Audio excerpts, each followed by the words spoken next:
Avis vascular centre మన దేశంలోనే the best varicose vein hospital. నమస్తే రమగారు. నమస్తే జయ. రమగారు, దెయ్యాలు, భూతాలు, పిశాచాలు ఇలాంటి కథలు చెప్తారు కదా, ఏదైనా ఒకటి. దయ్యాలు భూతాలు కాకుండా యక్షుల కథ చెప్తాం. పూర్వమట సింధు దేశపు రాజుగారికి 2 కుమారులు ఉండేవారు. సంజీవకుడు, జీవకుడు. చాలా బుద్ధిమంతులు. ఇద్దరు సమానమైన పరాక్రమాలు అవి కలిగిన వాళ్ళు. వాళ్ళిద్దరు ముందు నుంచి ఒకే వస్తువుకు పోటీ పడే గుణం కలిగి ఉన్నవాళ్ళు. రాజుగారికి పెద్ద కొడుకైన సంజీవకుడు అంటే ఇష్టం. అతను బాగా యుద్ధ విద్యలు నేర్చినవాడు, సమర్థుడు, తెలివైనవాడు. జీవకుడు కూడా మంచివాడే. ఇతనికి యుద్ధ విద్యలు అవి వచ్చు. కానీ సంజీవకుడు అంత బ్రైట్ కాదు బహుశా. కానీ జీవకుడు చాలా సమయస్ఫూర్తి అవి కలిగినవాడు, తెలివిగా ఉండేవాడు. పెద్ద అబ్బాయి కంటే చిన్న అబ్బాయి తెలివైనవాడు, పెద్ద అబ్బాయి బలశాలి. అయితే వీళ్ళిద్దరిలో రాజుగారికి పెద్ద అబ్బాయి అంటే ఇష్టం. తన తర్వాత రాజ్యానికి వస్తాడని, బాగా యుద్ధ విద్యలు అవి తొందరగా నేర్చుకున్నాడని, అలా కొంచెం ఒక పెద్ద పిల్లల మీద ప్రీతులు కనపడుతూ ఉంటాయి. అవునండి. వీళ్ళకు ప్రధానమంత్రి గారు ఒక ఆయన ఉన్నాడు. ప్రధానమంత్రి గారికి వాసంతిక అని ఒక కూతురు ఉంది. ఈ అబ్బాయిలు ఇద్దరు వెంటనే 1 సంవత్సరం గ్యాప్తో పుట్టిన వాళ్ళు. వాసంతిక వీళ్ళకంటే కొద్దిగానే చిన్నది, కానీ చిన్నప్పటి నుంచి కలిసి ఉన్నారు. ఈ 2 అబ్బాయిలకి వాసంతికని పెళ్లి చేసుకోవాలని ఉంది. రాజుగారు తేల్చుకోలేకపోయారు, మంత్రి గారు తేల్చుకోలేకపోయారు. ఏమన్నారు, మీలో ఎవరో ఒకళ్ళు ఊరుకుంటే రెండో వాళ్ళకి అమ్మాయి నుంచి పెళ్లి చేస్తానన్నాడు. వాళ్ళిద్దరూ తగ్గేదేలే అన్నారు. తగ్గల. అయితే ఏమైంది, సరే పట్టాభిషేకం చేసే సమయం దగ్గరకు వస్తుంది, వివాహం కావాలి. వివాహానికి ఒక పోటీ పెడదాం అనుకున్నారు. ఏం పెడదాం పోటీ? సరే ఏమన్నారు, కోట గోడెక్కి రాజకుమారులు ఇద్దరు చెరుకో బాణము వేయాలి. ఎవరి బాణం ఎక్కువ దూరం పోయిందో వాళ్ళకి వాసంతికనిచ్చి వివాహం చేస్తారు, పట్టాభిషేకం చేసేస్తారు. సరే అబ్బాయిలు ఇద్దరు బాణం వేశారు. కోట గోడ దాటి రాజవీధులు దాటి పడింది సంజీవకుడి బాణం. యువరాజు బాణం దొరికింది, ఇక్కడ దొరికింది అన్నారు. దూరంగా కనపడింది. జీవకుడు వేసిన బాణం అసలు కనపడలా. అది ఎక్కడికి వెళ్ళిపోయిందో. మరి వెళ్ళిపోయింది కాబట్టి అది దూరం వెళ్ళింది అనుకోవడానికి వీల్లేదు. అది ఎక్కడో పడిపోయింది, కనపడలా. కాబట్టి పోటీ విరమించేసినట్టు, సంజీవకుడే గెలిచినట్టు ప్రకటించేశారు. వాసంతికనిచ్చి వివాహం, పట్టాభిషేకం. ఈ పెళ్ళి పట్టాభిషేకం సందట్లో జీవకుడిని ఎవ్వరూ పట్టించుకోవాలి. ఈ జీవకుడికి ఆశ్చర్యం వేసింది. అన్నయ్య డెఫినెట్గా నాకంటే బాగా వేస్తాడు, నాకు తెలుసు. కానీ నాది కూడా ముందో వెనకో ఎక్కడో పడి ఉండాలిగా బాణం, ఎందుకు కనపడలేదు అది అని చెప్పి వీళ్ళంతా పట్టాభిషేకం హడావిళ్లలో ఉంటే అతను తను బాణం వేసిన దిక్కుగా నడిచి వెళ్ళాడు. ఎంతో దూరం వెళ్ళిపోయాడు. కనీసం ఒక 70 ఆమడలు నడిచాక ఒక కొండ వచ్చింది. అక్కడ ఇతనికి తన బాణం దొరికింది. ఆశ్చర్యపోయాడు. ఏమిటి ఇంత దూరమా, నాకు అంతుందా? లేదే. కానీ ఇతను ఒకటి ఏం గమనించాడు, ఇప్పుడు ఇతను మనం ఇటు నుంచి బాణం వేసామనుకో, మూలిక ఎటు వెళ్తుంది, మూలిక ఎక్కడ ఉండాలి, అటు ఉండాలి అంతే కదా. ఆ మూలుకు ఇడు తిరుగుంది. ఎవరైనా చేత్తో పుచ్చుకొచ్చి పడేశారా ఇక్కడ? ఎట్లా వచ్చింది ఇది ఇక్కడికి? వస్తే వచ్చింది, ఇటుందేంటి మూలుకు? పోనీ నేనే వేశానంటే అటు ఉండాలిగా. అలాగని ఆలోచిస్తూ ఇతను ఆ బాణాన్ని చేత్తో పుచ్చుకుని ఆ కొండకి దగ్గరగా వెళ్ళేసరికల్లా అతనికి ఆ కొండలో ఒక తలుపు కనపడింది. కొండకి తలుపు ఉంటుందా ఎక్కడైనా? ఆశ్చర్యపోయాడు. ఏంటిది ఇట్లా తలుపు? ఆ కొండ అప్పుడు ఇంకా దగ్గరికి వెళ్ళేసరికి కొండ ఇట్లా విచ్చుకుంటున్నట్టు తెలిసింది. ఆ మధ్యలో ఉంది ఆ తలుపు. అతను ఆ తలుపుని తోసాడు. తోస్తే లోపల ఒక మహానగరం ఉంది. ఎంత పెద్దదో, ఎన్ని తోటలు ఉన్నాయో, ఇల్లు, వాకిళ్ళు, మేడలు, దగదగాయమానంగా మెరిసిపోతున్న గోపురాలు, శిఖరాలు ఎంత బాగున్నాయో. అందరూ మనుషులు భలే ఉన్నారు. వాళ్ళు ఎవరు మనుషుల్లాగా లేరు, యక్షుల్లాగా ఉన్నారు. చాలా ఆశ్చర్యపోయాడు ఇతను. ఆ బాణం పుచ్చుకుని వెళ్తుంటే అతనికి ఒక సౌందర్యవతి అయిన యక్ష రాజకుమార్తె కనపడింది.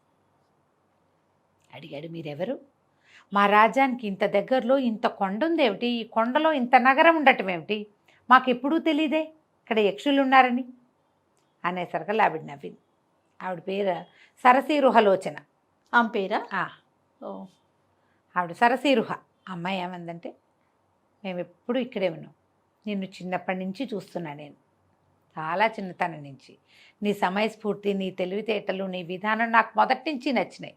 నీకు వాసంతిక తగిన భార్య కాదు, సంజీవకుడే ఆ అమ్మాయిని పెళ్లి చేసుకుంటాడని నేనే నీ బాణాన్ని తెచ్చేశా. ఓహో. చిన్నప్పటి నుంచి నిన్ను గమనిస్తున్నాను నేనంటే ఇతను ఆశ్చర్యపోయాడు. నువ్వు యక్షకన్యకవు కదా, నన్ను ఎందుకు చూస్తున్నావు నువ్వు అంటే, నాకు నువ్వు నచ్చావు, మాకు కావాల్సిన వాళ్ళని మేము పెళ్లి చేసుకోవచ్చు, మా నాన్న మా వాళ్ళు ఏం కాదనరు అని నువ్వు నాతోటే ఉండిపోమంది. ఈ అమ్మాయిని చూస్తే వాసంతికి ఎందుకు పనికిరాదు దీని ముందు. ఈ సరసేరుహ ఈ అమ్మాయి ఏమో ఇది కదా, మరి యక్షిణి కదా, ఆ యక్షలోకంలోనే ఉండిపోయాడు. వాళ్ళు అబ్బో ఈ అబ్బాయిని చాలా చేశారు, గౌరవించారు, మర్యాద చేశారు, బోల్డన్ని అతిథి మర్యాదలు చేశారు, ఫుడ్స్ రకరకాలు. అక్కడ ఉన్నవి ఏమిటి, ఆ నగలు ఏమిటి, ఆ నాణ్యాలు ఏమిటి, ఆ కిరీటాలు ఏమిటి, ఆ స్నానాలు ఏమిటి, ఆ స్నానం చేయించే విధానం ఏమిటి, ఆ ఈత కొలనులు ఏమిటి, అబ్బో అసలు చెప్పలేమన్నమాట. ఆ నగర సౌందర్యము, ఆ పట్టణ ఇది మామూలుగా లేదు. ఎన్నాళ్ళో ఉండిపోయాడు. ఆ అమ్మాయినిచ్చి పెళ్లి చేసేసారు ఈ సరసీరుహని ఇతనికి, ఈ జీవకుడికి. జామని ఉన్నారు. ఒక 2 నెలలు అయ్యాక ఇతనికి కొత్త ఈ హడావిడి అన్నీ తగ్గిపోయి అంతా అలవాటు అయ్యాక నాన్న అన్నయ్య గుర్తు రావటం మొదలుపెట్టారు. ఏమిటో ఇన్నాళ్ళు అయింది, వాళ్ళు నా గురించి ఏమనుకుంటున్నారు, పట్టాభిషేకం చేసుకున్నానని వెళ్ళిపోయాను అనుకున్నారో ఏమిటో. ఒక్కసారి వెళ్ళి నాన్నని చూద్దాం, అన్నయ్యని చూద్దాం, వాసంతికి ఎట్లా ఉందో, రాజ్యం ఎట్లా ఉందో, అమ్మ ఎట్లా ఉంది, ఏ ఊహలు వచ్చినాయి. కొంచెం దిగులు పడ్డాడు. ఈ సరసీరుహ అడిగింది, ఎందుకు ఇట్లా ఉన్నావు ఏమిటి అంటే, మా నాన్నని చూద్దామని ఉంది, ఒక మాట వెళ్ళి రానా అంటే, సరే ఆవిడ ఏం చేస్తుంది, అట్లాగే వెళ్దుగాని అని చక్కటి ఉత్తమాశ్వాలు పూంచిన ఒక రథం, బోళ్ళంతమంది దేవతాశ్వాలు కట్టిన రథము, కొంతమంది సైనికుల్ని ఇచ్చి, కొన్ని బహుమతులు ఇచ్చి, ఒకే ఒక్కటి జ్ఞప్తికి పెట్టుకో, నువ్వు విన్నాళ్ళు ఎక్కడున్నావో ఎవ్వరికీ చెప్పద్దు, నాతో నీ వివాహం ఇతరులకి చెప్పకూడదు, రహస్యం ఇది, నువ్వు వెళ్ళిరా, ఎన్నాళ్ళు కావాలంటే అన్నాళ్ళు ఉండిరా, మనం ఇక్కడే హాయిగా ఉందాం అంది. అలాగే అన్నాడు.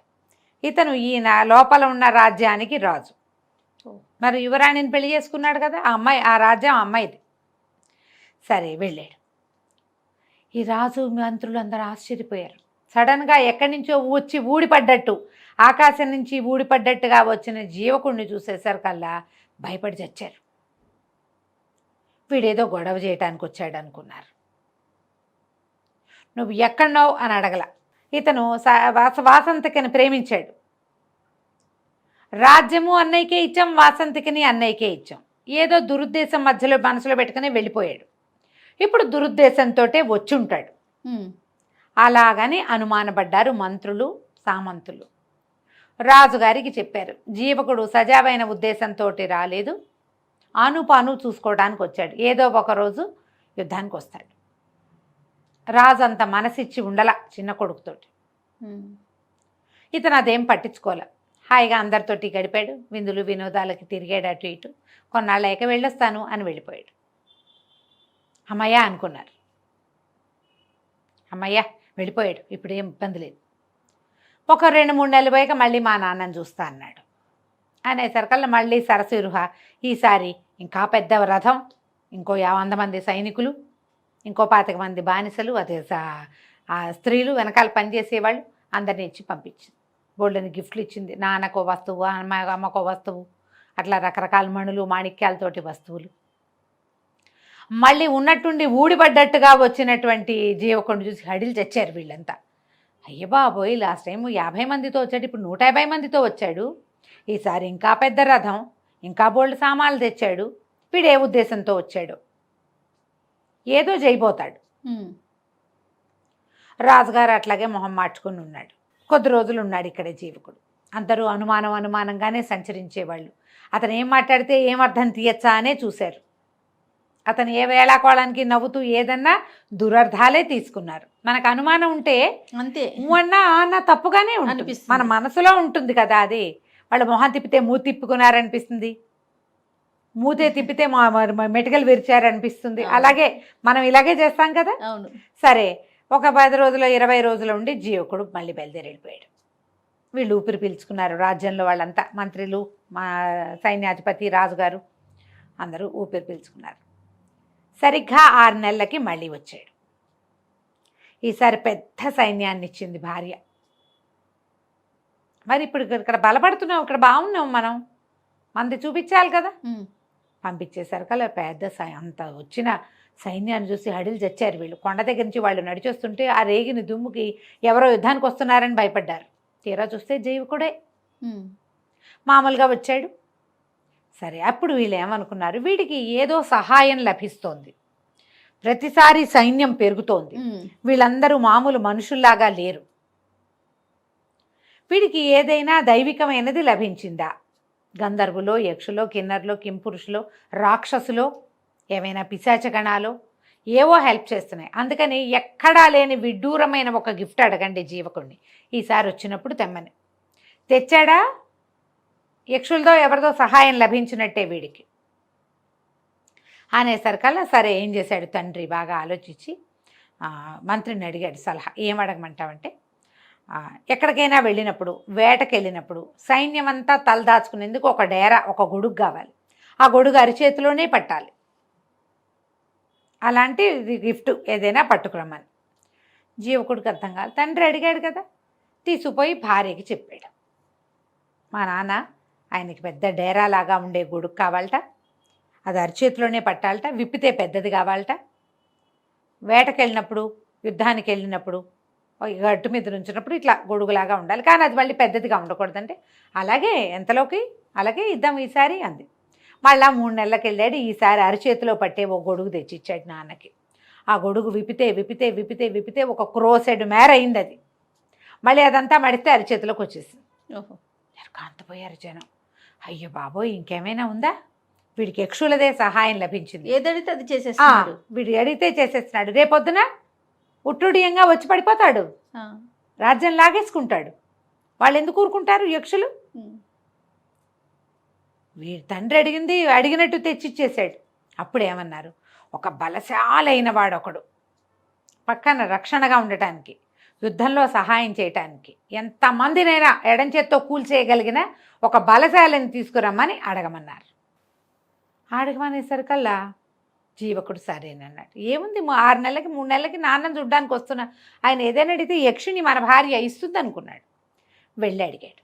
సరసిరుహంది, ఇది మంచిది అడగలా మీ నాన్న, ఇది మంచిది కాదు, ఇది సమస్యలకు దారితీస్తుంది, కానీ మా నాన్న అడిగాడు కదంటే, అలాంటి మనిషి ఉన్నాడు, మా అన్నయ్యే, కానీ అతను ఉద్రేకి, అతనితో పని ఎలా అవుతుందో మనకు తెలియదు, మీ నాన్న అడిగాడు కాబట్టి పంపిద్దాం అని చెప్పి జీవకుడు ఇక్కడే ఉన్నాడు. ఈ సరసిరుహ వాళ్ళ అన్నయ్య ఒక మహాయక్షుడిని ఒకడిని పంపించారు. అతను నడిచొస్తుంటే ఈ లోపల ఏమైంది, ఈ మనిషిని పంపడానికి ముందు ఒక వెనకాల ఒక గూఢచారిని పంపించారు. వీళ్ళు ఎక్కడికి వెళ్ళారో వెళ్తున్నారో చూడమని. సైన్యం అంతా వచ్చింది కదా ఇతనితోటి, ఈ గుంపంతా ఎక్కడికి పోతున్నారో చూడమంటే కొండ దాకా వెళ్ళి మాయమైపోయారని చెప్పాడు వాడు. కొండలో తలుపు ఉంది, జీవకుడు చూశాడు. కాకపోతే సరసిరుహకి ఒక పద్ధతి ఉంది, ఆ అమ్మాయి ఎవరికి అది చూపించదలుచుకుంటే వాళ్ళకే ఆ తలుపు కనపడుతుంది. జీవకుడికి చూపించదలుచుకుంది కాబట్టి చూపించింది, సైనికుడికి చూపించదలుచుకోవాలి, వాడు ఎవడో ఆవిడకి తెలియదు, జీవకుడు వస్తున్నాడని తలుపు చూపించింది. ఇక్కడ ఆవిడ ఆసక్తి లేక, ఆవిడకి తెలియక ఈ తలుపు వాడికి కనపడలా. వాళ్ళు ఆ తలుపులోకి వెళ్ళటాన్ని వాడు మాయమైపోవటంగా భావించాడు. అంటే గ్యారంటీగా యక్షులదే సహాయం. ఎప్పుడో ఒకరోజు రాజ్యాన్ని కబళించేస్తాడు జీవకుడు. యక్షులు వచ్చి మన రాజ్యంలో పేటేసుకుంటారని నమ్మారు వాళ్ళు. అందుకని ఈ మహాకాయుడిని అడిగారు. ఈ మహాకాయుడిని వీళ్ళు పంపించారు. అతను భూమి అదిరేలాగా అడుగులు వేస్తూ దాదాపుగా ఒక 12-14 అడుగుల ఎత్తు, ఆ ఎత్తుకు తగిన లావు, ఓ 15 మంది 20 మంది బలాఢ్యులైన వాళ్ళు మాత్రమే ఎత్తగలిగిన ఒక పెద్ద గదని భుజం మీద వేసుకుని వెళ్ళాడు. భూమి ఎదిరిపోయేలాగా అడుగులు వేసుకుంటూ రాజుగారు ఎదురుకుండా నుంచునేసరికి ఈ వెళ్తూ ఉంటేనే జనాలు హడిలిపోయి, కొంతమంది కళ్ళు తిరిగి పడిపోయి, కొంతమంది వాంతులు చేసేసుకుని గందరగోళ పడిపోతున్నారు రాజ్యంలో అంతా. అతను నడుస్తుంటే భూమి అదిరిపోతుంది. 12 అడుగులు వాడు నడిస్తే అటాగే ఉంటుంది కదా. మరి వెళ్ళి పెద్ద ఉరుము లాంటి గొంతుతో ఆజ్ఞాపించండి, ఏం చేయమంటారు అనగానే రాజు వణికిపోయాడు. నోట్లోంచి మాట రాలా. ఇతనికి ఏం చెప్పారు, వాళ్ళు అడిగింది చేయమని చెప్పారు, ఏమి అడగటల్లా వాళ్ళు వణికిపోతున్నారు. ఒళ్ళు మండిపోయింది మహాకాయుడికి. ఒళ్ళు మండటం ఏమిటి, అక్కడి నుంచి చేతిలో ఉన్న గద రెండో చేత్తో మార్చుకొని రాజుగారి నెత్తి మీద ఏమి ఆజ్ఞాపించడం ఏమిటి అని ఒక మొట్టికాయ ముట్టాడు. కుప్పకూలిపోయాడు రాజు, నేల కతుక్కుపోయాడు. అంతే ఇహ ఒకటే దెబ్బ. అది ఆయన పెద్ద సభ తీర్చున్నాడుగా, సభలో వాళ్ళంతా హాహాకారాలు చేయగానే ఏమిటి మీ గోల అని గదబెట్టి ఇట్ట అన్నాడు. అనగానే మొత్తం అంతా పక్కకి కూలిపోయి మొత్తం జనం అంతా పోయారు. ఎవరు లేరు జనం సభలో. యువతల వెనకాల నుంచి చూస్తున్న వాళ్ళు ఉన్నారు. వాళ్ళంతా కేకలు పెట్టారు, శరణు శరణు శరణు అని అరిచారు. అరిస్తే ఇతను ఏమన్నాడు, ఈ రాజుకు సహాయం చేయమని మా మావమరిదైన జీవకుడు నన్ను ఇక్కడికి పంపించాడు. రాజుకి అడగటమే రాదు, అతను నశించాడు. అతను వెనకాలన్న జనమంతా పోయారు. ఇప్పుడు రాజు లేడు. అరాచకమైన ఈ రాజ్యానికి మా బావమరిదే రాజు. ఆయన వచ్చి రాజ్యాన్ని స్వాధీనం చేసుకుంటాడు. అప్పటి వరకు ఇది జీవకుడి రాజ్యంగానే చలామణి అవ్వాలి అని చెప్పి వెనక్కి తిరిగి వెళ్ళిపోయాడు. జరిగిందంతా విని జీవకుడిని ఎత్తి బాదుకుండా అయ్యో మా నాన్న అని. ఏమ్మాయి చెప్పింది సరసీరుహ, మీ నాన్న అందుకు పోలేదు, వాళ్ళకి ముందు నుంచి అనుమానమే నువ్వేం చేస్తావు అని. వాళ్ళ అనుమాన పిశాచే వాళ్ళని చంపేసింది. గొడిగడిగా ఉంచుకోవచ్చుగా. నువ్వు 10,000 మంది సైన్యాన్ని తీసుకెళ్ళావు, నీ 10,000 మందిని నా దగ్గర ఉంచమని అడగచ్చుగా మీ నాన్న. నువ్వు ఆ 10,000 మందితో ఏం చేస్తావో అనుకున్నాడు. ఇప్పుడు ఒక బలాఢ్యుడైన మనిషిని అడిగి వాళ్ళ చావు వాళ్లే కొని తెచ్చుకున్నారు. ఇక చేసేదేం లేదు, పద మన రాజ్యానికి వెళ్ళి మనం ఏలుకుందాం అని చెప్పి అయిపోయింది. ఇప్పుడు రాజ్యానికి ఆ రాజుగారికి రెండో పక్కన పెద్ద కొడుకు కోడలు అందరూ కూర్చున్నారు. మొత్తం అంతా పోయారు గుంపంతా, ప్రధానమంత్రితో సహా. వెనక నుంచి ఊళ్ళో నుంచి నడిచొచ్చి ఇతన్ని చూసిన వాళ్ళు మాత్రమే బతికున్నారు, అంటే ప్రజలు ఉన్నారు. సంజీవకుడు సరసీరుహ ఇద్దరు వెళ్ళి ఆ రాజ్యాన్ని వశం చేసుకుని సింధు రాజ్యాన్ని వాళ్లే హాయిగా పరిపాలించారు. తర్వాత కాలంలో యక్షులు ఆ రాజ్యంలో తిరుగుతూ ఉండేవాళ్ళు. ఎవరినైనా సరే వాళ్ళ అనుమానం భయపెట్టినట్టుగా నిజం భయపెట్టదు. అవును, నిజం సామాన్యంగా ఉంటుంది, అది నిప్పులాంటిదే. దాన్ని హ్యాండిల్ విత్ కేర్ సరిపోతుంది. అనుమానమో బడబాగ్ని, దాన్ని హ్యాండిల్ చేయలేం.